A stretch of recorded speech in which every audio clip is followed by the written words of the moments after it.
Bonsoir à toutes et tous. Donc moi, j'ai démarré mon parcours étudiant comme Maëva et Justine par une prépa BSPST qui correspondait pas non plus à ma manière d'apprendre. Donc j'ai poursuivi en DUT à Lyon, en génie biologique option agronomie. Et j'ai beaucoup aimé la formation qui m'a fait découvrir l'agronomie, ce qui n'avait pas été le cas, ou en tout cas de manière moins concrète, beaucoup moins concrète en prépa. J'ai découvert la biologie, donc la science des sols, qui m'a beaucoup plu et qui a un petit peu guidé toute la suite de mon parcours.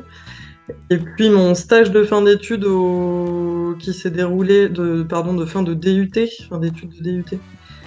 Donc toujours DUT à l'époque, qui s'est déroulé au Québec, m'a fait découvrir le milieu du conseil agricole.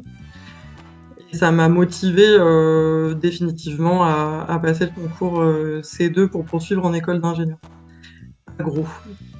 Et donc je vais essayer de pas répéter trop ce qui a été dit, mais ce qui m'a beaucoup plu en études en école d'ingé agro, c'est la pluridisciplinarité, et c'est aussi quelque chose que, comme Maëva le disait, je crois que j'utilise beaucoup encore dans mon métier actuel, que je décrirai un petit peu. Et ce que j'ajouterais, ce qui m'a beaucoup plu, c'est la présence d'équipes pédagogiques que j'ai estimées compétentes, en tout cas, qu'il y a vraiment un encadrement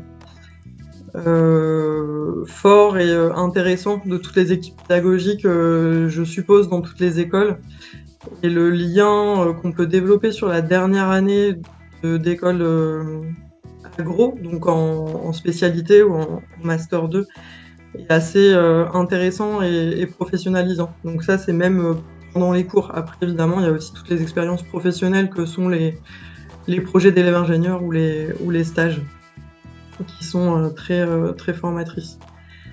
Donc j'ai fait une spécialité à l'Institut Agro de Montpellier, qui est dans l'Institut des régions chaudes, donc qui est à Montpellier aussi, mais sur un autre campus. Alors c'est toujours l'Institut Agro de Montpellier, mais c'est un cursus qui est un petit peu moins connu, auquel on peut postuler directement, ou bien on peut faire que sa spécialité, donc son Master 2, à l'IRC, comme on l'appelle, sur une spécialité développement agricole.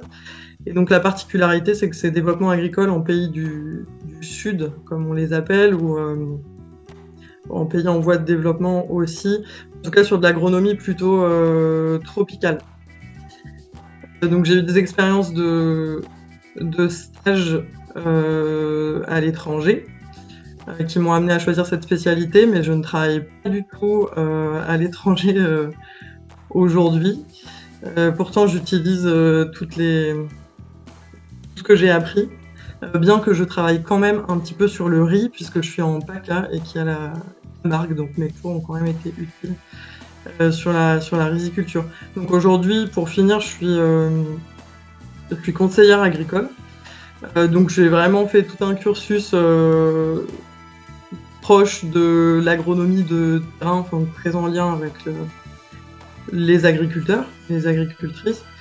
Je suis conseillère agricole dans un groupement d'agriculteurs biologiques, donc c'est un réseau national, donc on appelle ça des GAB, il y en a dans un petit peu tous les départements en France, et c'est lié à un réseau national qui s'appelle la Fédération nationale de l'agriculture biologique.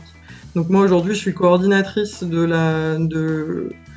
GAB à l'échelle du département dans lequel je suis, qui est les Alpes d'Haute-Provence en PACA.